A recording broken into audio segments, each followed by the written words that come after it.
Era el verano de 1945, pero no como lo celebraríamos hoy. Aquí, Hitler había logrado lo que nadie habría soñado hacer. Los aliados ya se habían rendido, extinguiendo las esperanzas de libertad. Como una calma antes de un ciclón, una quietud peculiar prevalecía en toda Europa. Para quienes lo vivieron, parecía que el mundo se había vuelto del revés. Donde antes se erigían edificios como símbolos de libertad, la esvástica y el águila nazi ahora se imponían a la fuerza. Una guerra que nunca regresaría gobernaba varios países en todo el continente, pero había dejado una paz peculiar, un silencio inquietante que se asentaba como escombros. Berlín era desde donde se hacía el llamado, a Londres, a París, a Roma. Esas personas encontraron fácil adaptarse al nuevo rumbo de las cosas. Sin embargo, otros mantenían la cabeza baja y lloraban la derrota del movimiento de resistencia. Las familias se preparaban para un mañana incierto en una Europa escalofriante y desconocida. Todo lo demás también había cambiado. Alemania ahora tenía mucho que decir sobre su concepción de un nuevo orden que garantizaría la paz y disfrutaría de la unidad de los países y sus riquezas, pero solo a cambio de algo. Los europeos normales no podían regocijarse ni desfilar triunfantes. Tenían que aceptar su nueva situación. Así que ahora nos queda una pregunta. ¿Cómo se habría visto Europa sin el férreo control de ciertos países? ¿Fue el miedo y el poder lo que finalmente la destrozó? Exploremos esta historia alternativa en mayor profundidad, imaginando cómo esta realidad actual podría haberse moldeado de una manera completamente diferente. Es difícil ignorar cómo el mundo se mantuvo como un testigo silencioso ante la invasión de Hitler en Europa y el establecimiento del Tercer Reich como el nuevo orden. A pocas semanas de la victoria, los líderes nazis modificaron rápidamente las reglas y la gobernanza de los territorios ocupados por Alemania, vandalizando los ideales políticos de democracia que habían conquistado y saqueado. Los parlamentos y gabinetes fueron desechados y reemplazados por leales designados nazis que tomaban órdenes desde Berlín. La capital tenía como objetivo a la Europa libre, pero el primer paso fue la unificación libre de los territorios alemanes. Ahora, Alemania se ha expandido y ha creado fronteras mucho más extensas. Los territorios incluían grandes áreas de Francia, porciones de Polonia, Bélgica, los Países Bajos y Luxemburgo. Estos lugares ya no son estados independientes. Ahora forman parte de la Gran Alemania. Los letreros alemanes no dejan ninguna sombra de duda en el paisaje, indicando que los demás perderán su distintivo con cada día que pasa. Los territorios británicos en Londres han sido unificados, redeployados y preparados para ser utilizados como propaganda nazi cuando sea necesario. Los británicos, que alguna vez fueron un pueblo poderoso con orgullo y autoestima, ahora podían recibir órdenes de los nazis estacionados en Westminster. La gente no se conmovía al escuchar las campanas de la famosa Torre del Reloj, Big Ben, como testigos de la libertad de su país. En cambio, tales campanas ahora servían a las fuerzas alemanas para llevar la cuenta de las horas entre turnos. También se llevó a cabo una gran reestructuración por parte de los líderes nazis en todo el continente. El político alemán Adolf Hitler comenzó con una ideología y acciones violentas. Suprimió la oposición obligando a cesar todas las actividades políticas fuera del partido nazi. Las protestas políticas son inexistentes debido a que la gente vive con miedo de ir a prisión. Así, Alemania se convirtió en la joya en el centro de Europa, su núcleo, y cualquier adversario potencial fue rápidamente silenciado. En París, las cosas eran más o menos similares. Francia fue considerada un trofeo debido a su victoria. Los líderes de la resistencia francesa tuvieron que refugiarse en la clandestinidad y hubo más casos de capturas. Durante la época en que los nazis estaban al mando, París dejó de ser conocida como la Ciudad de la Luz. Se convirtió en lo contrario, un oscuro y brutal recordatorio de lo que ocurre a quienes resisten. Esta nueva Europa encajaba en el orden nazi que se basaba en la idea de la regla de hierro. Todos estaban subordinados a la voluntad de Hitler en términos de gobernanza y control. La visión de Hitler de un imperio europeo era una Europa unificada, gobernada por alemanes, donde las fronteras de países como Francia, Polonia y Dinamarca desaparecerían. Las ambiciones de Berlín de redibujar las fronteras europeas comenzaron a materializarse, ya que Hitler creía que un imperio europeo no era un continente compuesto por naciones y culturas entremezcladas, pues la cohabitación estaba fuera de discusión. Esta nueva Europa era un Estado-nación ario donde solo se encontraba una raza de personas definida por Hitler. Hermosos lugares locales como Praga, Ámsterdam y Viena, conocidos por sus diferentes idiomas y culturas, se convirtieron en ciudades de habla alemana. La gente veía el idioma alemán en todas partes, hasta que la apariencia de la población no alemana desaparecía. Las escuelas inculcaban literatura de propaganda nazi a los niños, enseñándoles que los checos, holandeses y húngaros eran alemanes y parte de una Alemania más grande. Hitler instigó traslados de población en Europa del Este como parte de este concepto.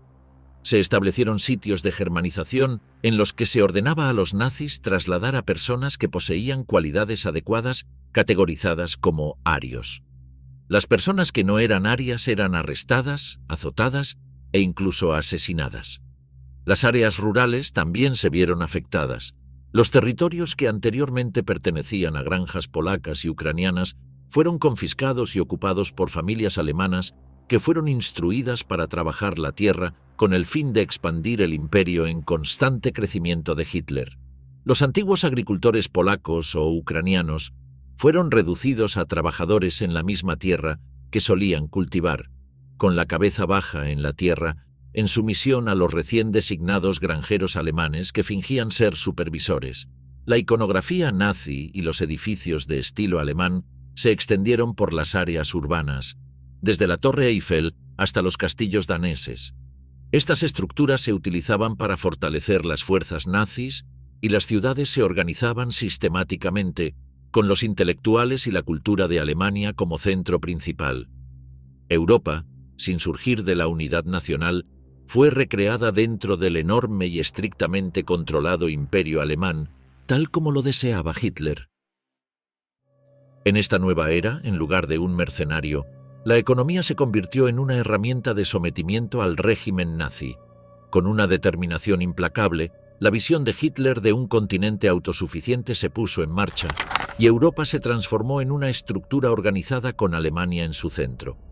Toda la economía, incluidas todas las empresas y sectores, fue monopolizada por el régimen nazi con el único propósito de librar la guerra y promover el expansionismo.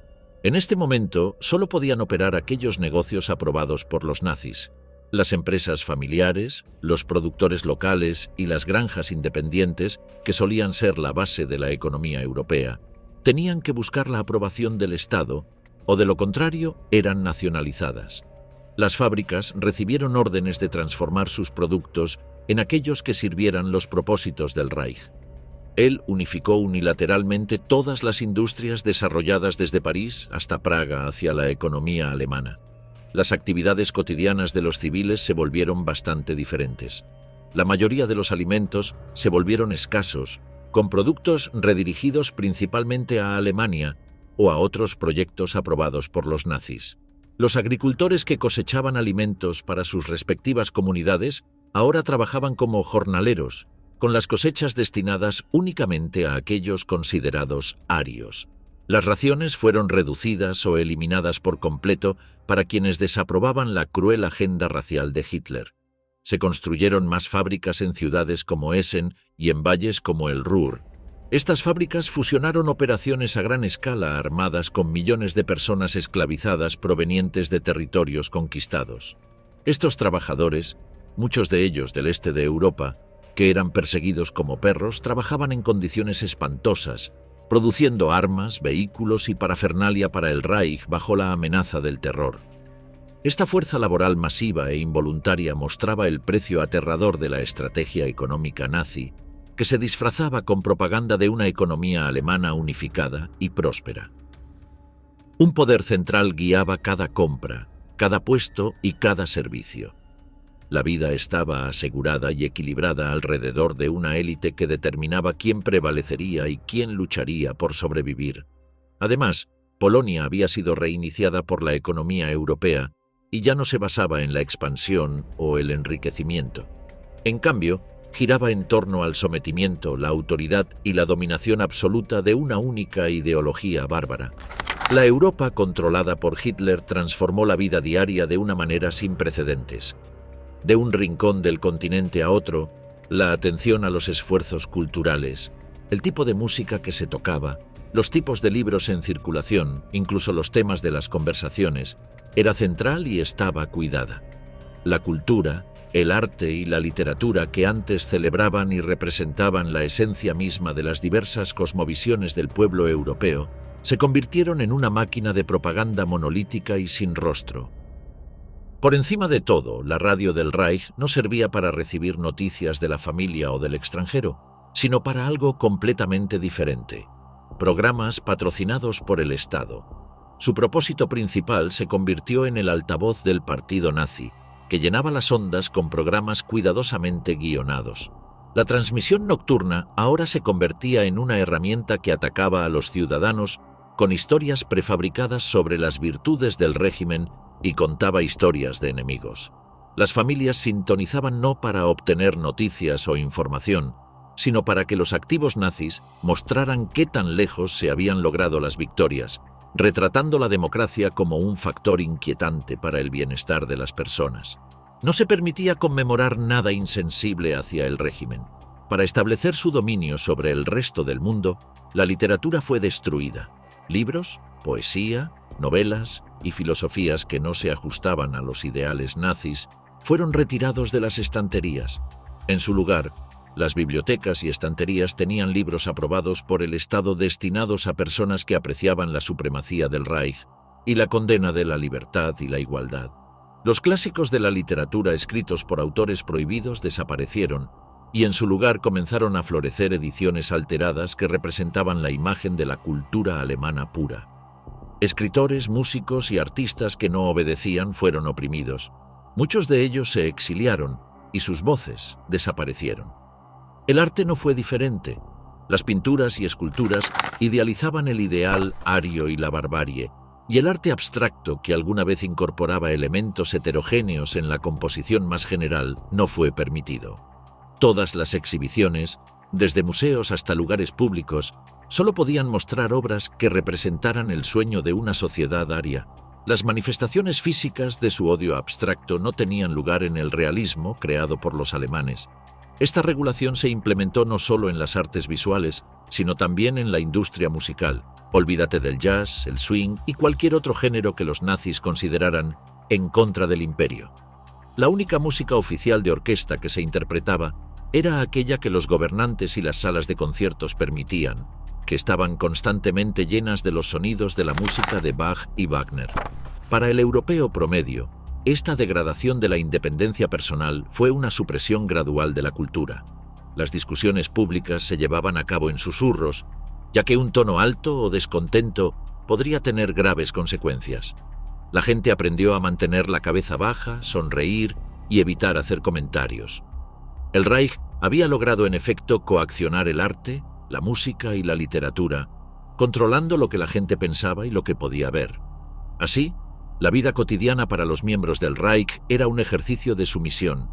Desde los programas de radio hasta las obras de arte en las paredes, en todas partes donde la gente miraba y escuchaba, estaban rodeados de elementos que promovían los ideales del Reich, aumentando su poder sobre los ciudadanos, un poco callados pero controlados en todo momento.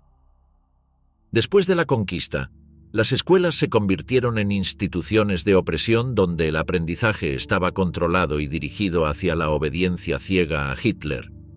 Era difícil negar los libros de texto que estaban bajo la estricta administración nazi, que miraban las cosas a través de un prisma controlado de la supremacía alemana glorificada. Los niños formaban parte de este sistema educativo muy estricto desde una edad temprana. Las lecciones de historia solo elogiaban las victorias alemanas y a los campeones arios, destacando principalmente a Hitler y sus generales.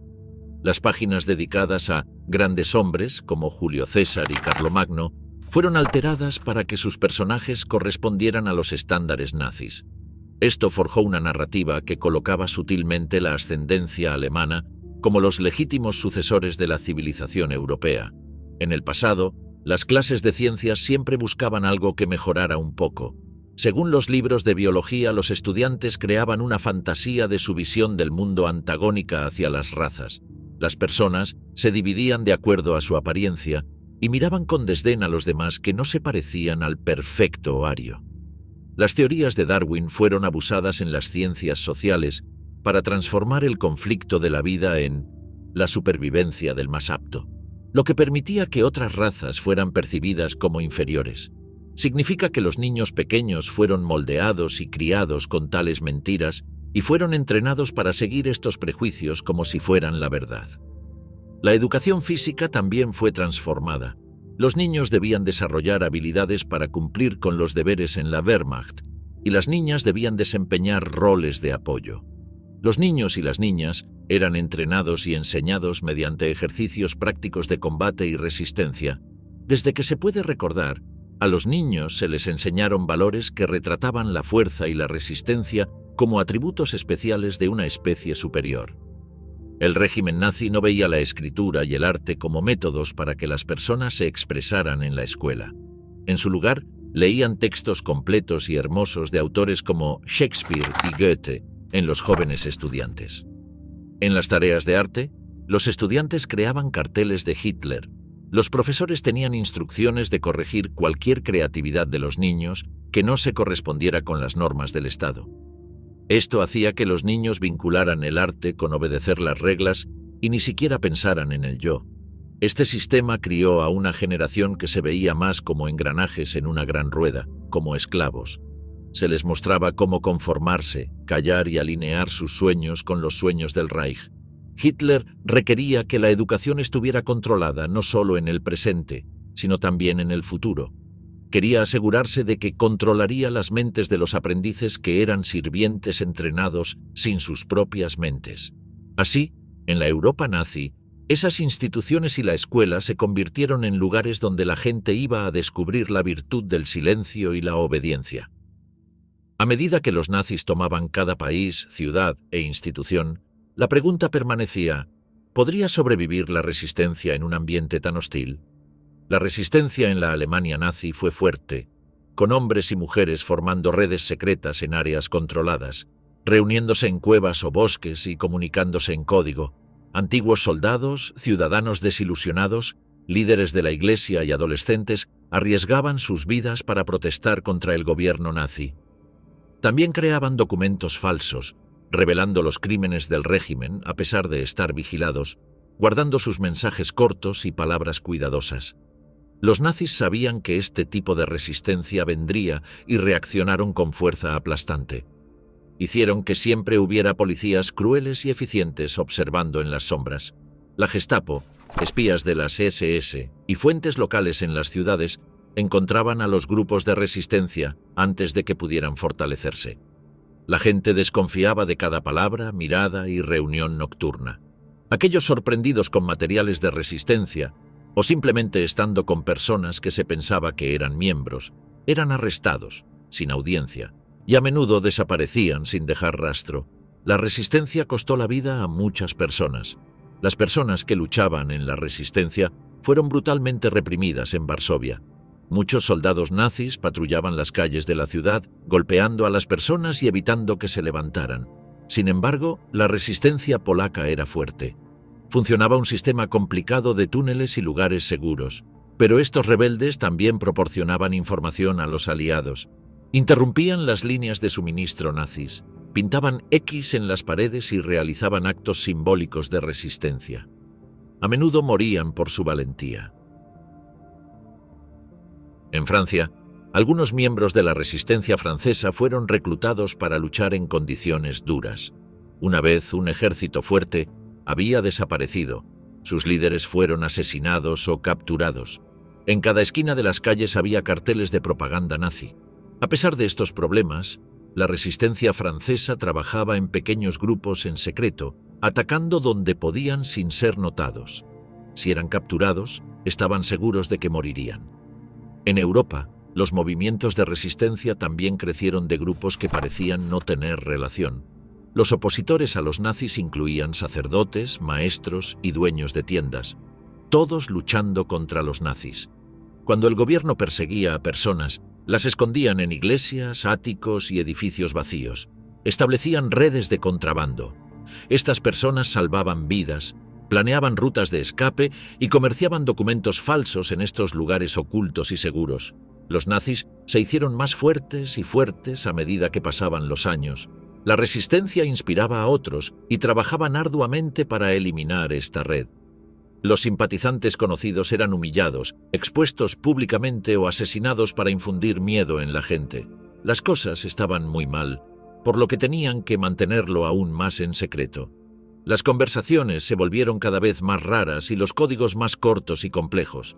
En París, los agentes difundían el mensaje a través de una luz, una marca de tiza en una pared, una palabra susurrada en silencio. Las fuerzas rebeldes seguían moviéndose, aunque las cosas fueran difíciles. Luchaban contra el Reich, pero el Reich los reprimía. Eran incluso imágenes de esperanza para quienes sentían que necesitaban ser libres. Aunque tuvieran que esconderse y ser silenciosos en esta Europa alternativa, estas personas valientes demostraron que el régimen nazi nunca podría destruir por completo una fuerza. Luchar, incluso cuando las posibilidades parecían imposibles, por un futuro que quizás nunca verían. La resistencia aquí no era ira, era la manera en que el espíritu podía mantenerse vivo. El Reich era tan fuerte que nunca podría silenciar las voces de personas que no querían rendirse.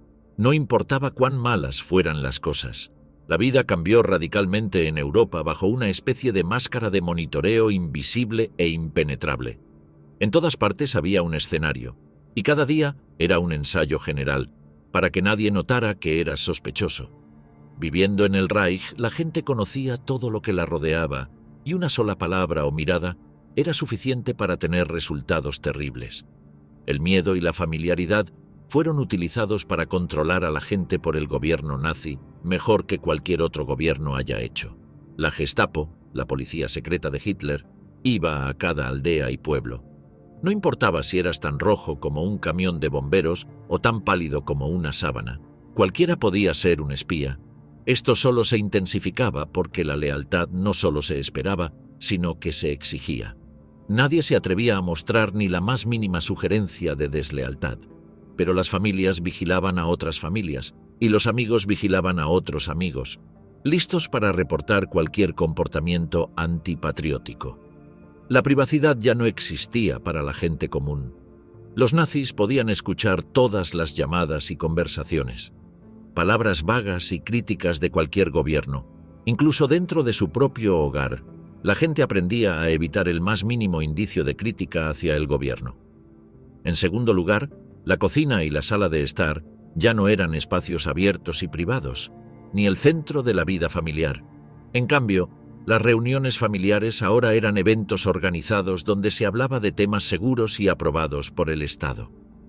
Incluso los niños eran controlados con este método. Los grupos juveniles nazis les enseñaban la lección de informar a las autoridades si veían algo extraño en sus propios hogares y de colocar la lealtad al Reich por encima de las relaciones familiares. A los estudiantes se les pedía pensar en cualquier miembro de la familia que hablara en contra del Reich como parte de ejercicios de lealtad. Los padres tenían tanto miedo de sus hijos, ya que podían decir algo y ser arrestados, interrogados o algo peor. A lo largo de los años, las SS y la Gestapo inventaron formas más creativas para mantener a las personas bajo control. Les decían una y otra vez: los alemanes leales no tienen nada que temer, por lo que las personas con cualquier duda se volvían paranoicas. Los oficiales de las SS a veces no entraban a las casas con una advertencia, sino que entraban y buscaban libros ilegales, discos de música extranjera o cualquier otra cosa potencialmente peligrosa. Estas visitas se llamaban controles. Durante estos nerviosos controles, las familias contenían la respiración, esperando que su lealtad no fuera cuestionada o que una posesión inocente no fuera vista como un signo de descontento. Aún así, todo era demasiado rígido, incluso en lugares públicos. Pero parques, cafeterías y mercados eran lugares tensos. La gente hablaba en voz baja y nadie miraba a los ojos de los demás. Los edificios y calles estaban llenos de carteles que decían: «El Führer está mirando». Se suponía que debía recordar a las personas que cualquiera, en cualquier lugar, en cualquier momento, podía estar escuchando. Solo hablaban en términos codificados y miraban por encima de sus hombros y las pocas personas que tenían el coraje de reunirse en pequeños grupos. Sus conversaciones eran breves y con palabras cuidadosamente elegidas. Este monitoreo constante debilitó a la sociedad. En un mundo donde todos son sospechosos, las personas perdieron la confianza, la lealtad y la amistad que solían ser parte de la sociedad europea. Esto terminó la transformación de Europa en una sociedad con armadura. Bajo este tipo de totalitarismo, las personas aprendieron a vigilar lo que hacían y lo que pensaban, limitándose lo suficiente para mantenerse fuera de la vista de un gobierno que podía ver todo. En este mundo oscuro alternativo, incluso las partes más normales de la vida fueron sacrificadas en un continente gobernado por el miedo, unido por una sola razón. Hitler quería que Europa se convirtiera en una tierra pura, por lo que eliminó las diversas culturas e identidades por las cuales cada país era conocido. Hizo esto obligando a todos a creer en las ideas nazis. Cada parte de las tierras conquistadas fue afectada por las políticas de pureza cultural de Hitler. En resumen, cambió la historia de Europa para que representara una identidad única y uniforme, germánica, aria y en sintonía con los nazis. Esto no fue una simple toma de poder político, fue una apropiación organizada de la vida del alma del continente. Desde el principio, el Reich quería deshacerse de elementos de la sociedad europea. Judíos, romaníes y eslavos fueron sistemáticamente empujados hacia los márgenes. El Reich mató a las áreas judías que alguna vez estuvieron llenas de rituales, música y lenguaje, convirtiéndolas en fábricas y oficinas gubernamentales, o simplemente dejándolas caer en ruinas como advertencia de cuán poderoso era el Reich. Varsovia, Viena y París tenían comunidades vibrantes que ahora eran ruinas espeluznantes. Persiguieron a personas que seguían otras religiones, hablaban lenguas minoritarias y mantenían sus tradiciones. El gobierno nazi tenía una estrategia llamada regermanización, que implicaba que las personas tuvieran que cambiar su nombre a alemán, hablar solo en alemán y adoptar únicamente las tradiciones aprobadas por los nazis. Hitler quería que todos fueran iguales. Por lo tanto, las festividades, danzas y feriados que se celebraban en el pasado ya no estaban permitidos. La cultura eslava ya no se escucha en lugares públicos como Budapest y Bucarest, que están dispuestos a ser diversos en la música romana. Las canciones y cuentos eran el alma de esos pueblos. Ahora todo estaba en silencio. Incluso tomaron el arte y los edificios y los usaron para convertir a las personas en ensamblajes. Las pinturas, estatuas y objetos europeos fueron derribados y reemplazados por piezas que veneraban el poder ario y eran germánicas. Estas eran las obras más famosas del Louvre, que fueron llevadas o quemadas. Fueron llevadas junto con obras maestras de artistas de fuera de Europa.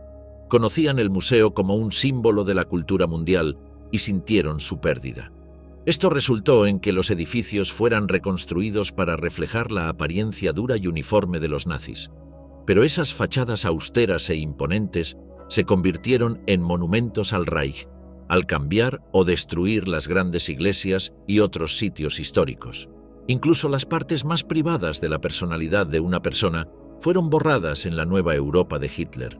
Las personas debían verse y comportarse de ciertas maneras para encajar con las ideas arias.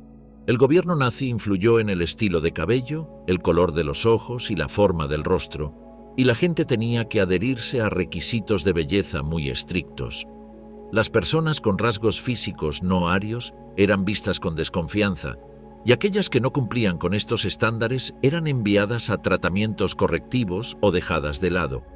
Esto produjo una sociedad salvaje en la que ser diferente era malo, y la amplia gama de identidades personales fue sacrificada por una estricta unidad de uniformidad. Incluso la comida fue estandarizada, especialmente algo tan importante como una expresión nacional.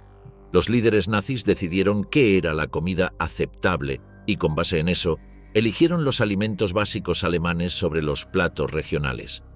La comida aprobada por el gobierno era aburrida. En esos tiempos de crisis, los estantes de las tiendas veían desaparecer las pastas italianas, los postres franceses y las sopas de Europa Oriental, o cualquier equivalente internacional de esos platos, y eran reemplazados. Las personas intentaban parecerse más a los demás pero los gustos locales y las prácticas culinarias desaparecían. Por ejemplo, los cafés dejaron de servir croissants y las trattorias dejaron de hacer pasta en Italia. Las duras reglas de la Europa nazi les permitieron borrar las identidades que habían dado al continente el estatus de un mosaico de naciones. Los idiomas y acentos desaparecieron. Las ciudades en todo el mundo comenzaron a verse iguales. Por esta razón, los niños solo aprendían esa versión de la historia que los nazis aprobaban, no esas costumbres e historias que formaban su trasfondo. Esta Europa pura no se trataba de libertad de expresión o de reconocimiento de las muchas identidades que una vez la definieron. La cultura se convirtió en un símbolo de vida para ser celebrada o en esclavitud. Significaba que siempre habría una falta de color, nunca una elección, y sin historia para que la próxima generación creciera en ella. La promesa de paz en Europa de Hitler no era más que un sueño. Con ella, Hitler se apresuró a acercar al resto de Europa a una que nunca conocería la paz. Aquí, la vida siempre estaba al borde de la guerra. Creían que la única manera de garantizar la seguridad de todos era luchar. La paz nunca fue concebida para terminar con las guerras. La paz era una pausa temporal en un ciclo continuo de preparación para la próxima guerra. El gobierno nazi debía estar en un estado de alerta constante. Hitler creía que la seguridad de Europa era inestable y podía quebrarse en cualquier momento. Siempre pensaba en enemigos, principalmente la Unión Soviética, porque había amenazas morales y militares.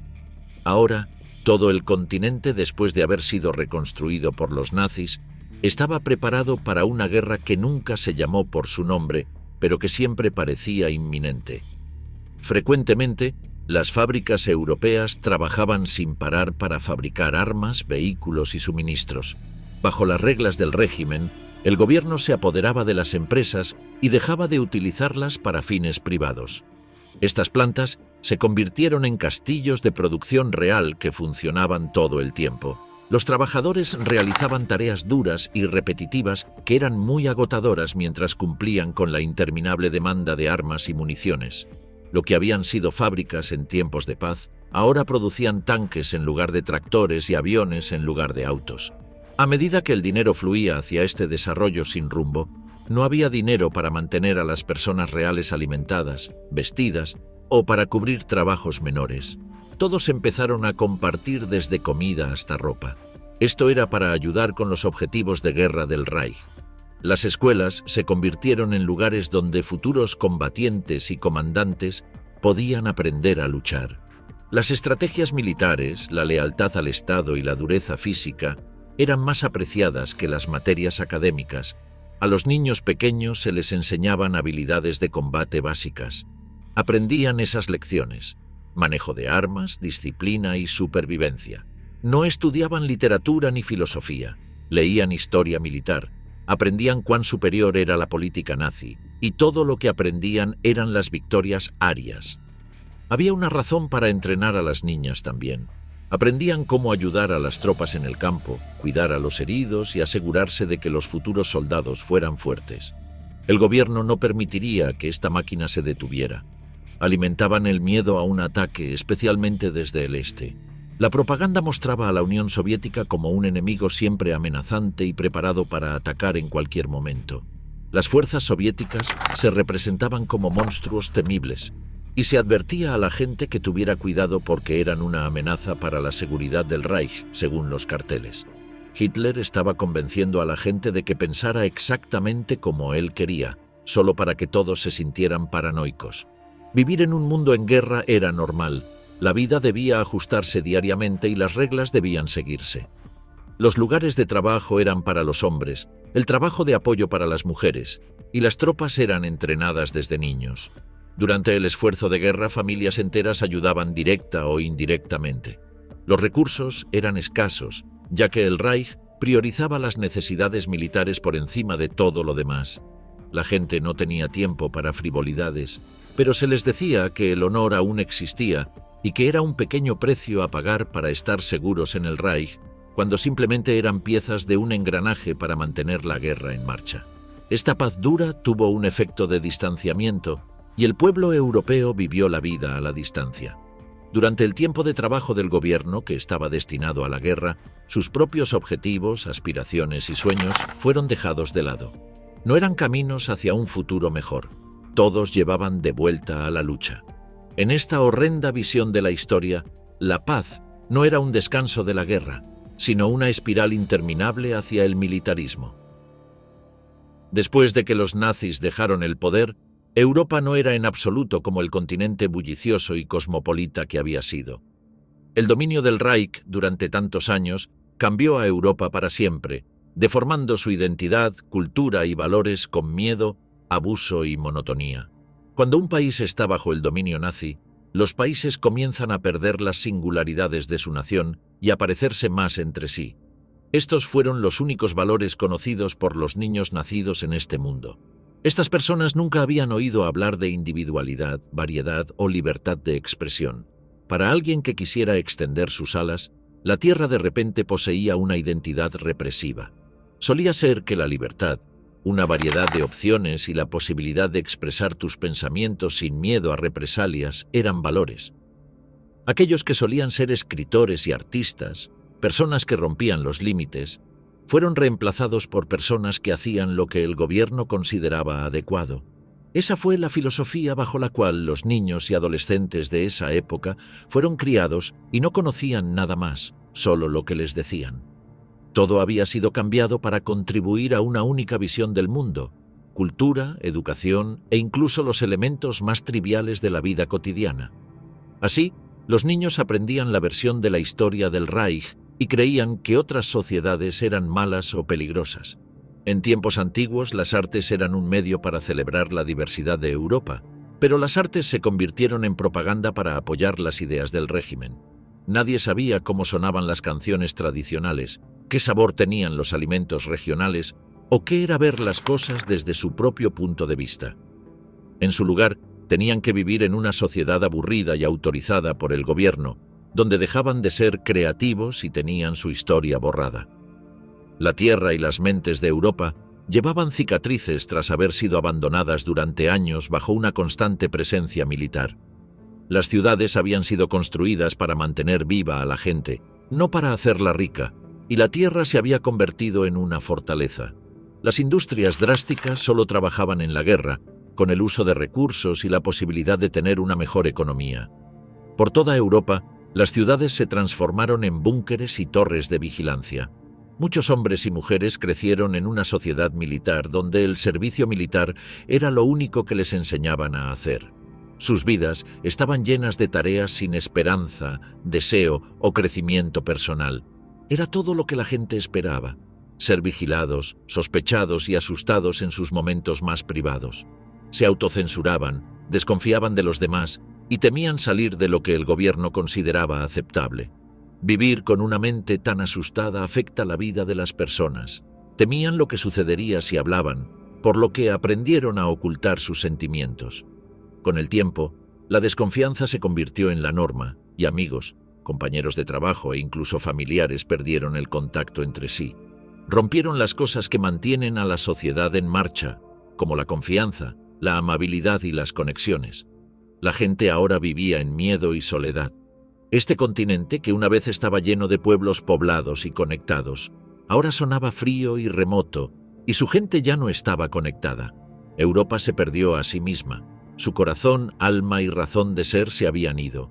Bajo el dominio severo, las esperanzas y objetivos de muchas generaciones fueron suspendidos. Anteriormente, las naciones contribuían a una historia compartida, a las identidades y logros de las naciones y del mundo. Las naciones quedaron sin un lugar, identidad o logro. El éxito de Hitler se logró a costa de las vidas de las personas de esta Europa más oscura. No tenían riqueza ni paz. Las personas perdieron sus identidades y sus opiniones fueron silenciadas. Sin embargo, tendemos a pasar por alto lo que significa la libertad de expresión y nuestros derechos a la libertad de palabra, creatividad y vida, sin el miedo a ser reprimidos. Esto nos ofrece una visión de lo que importaba en esos años de guerra. El presente es más que lo que crea la historia. Define el futuro, los ideales que seguirán y el mundo que dejaremos atrás. La valentía de levantarse y luchar por la libertad mantuvo a Europa llena de arte, cultura y singularidad mientras la mantenía en pie, nos hace darnos cuenta de que nuestra libertad se puede quitar fácilmente y que una Europa mejor fue creada por un regalo que tuvo que ganarse, no uno otorgado como un regalo. Un camino que ganó sobre un futuro más oscuro, uno que afortunadamente permaneció en la sombra. Entonces, para un último viaje a través de un pasado nuevo, nos vamos con una fuerte idea de lo que podría haber sido y lo que estaba en juego. En esta Europa imaginada, una vez cargada de ricas culturas, costumbres y fuertes creencias, la tierra fue borrada y reemplazada por una brutal monotonía. Era un mundo donde se valoraba el control en lugar de la libertad y donde las diferencias eran defectos, no fortalezas. Pensar en este otro pasado nos hace apreciar mejor las libertades y diferencias que definen el mundo actual. Gracias a la valentía de aquellos que lucharon para proteger estos ideales, recordamos cuánto cuesta la libertad y cuánto han trabajado las personas para obtenerla. Juntos, lucharon por una Europa como un lugar donde las diferencias eran valoradas. La creatividad era cultivada y cada uno de nosotros tenía un valor igual. De lo contrario, podríamos no conocer esta Europa. El impacto que dejaremos para mañana dependerá de lo que sacrifiquemos ahora mismo.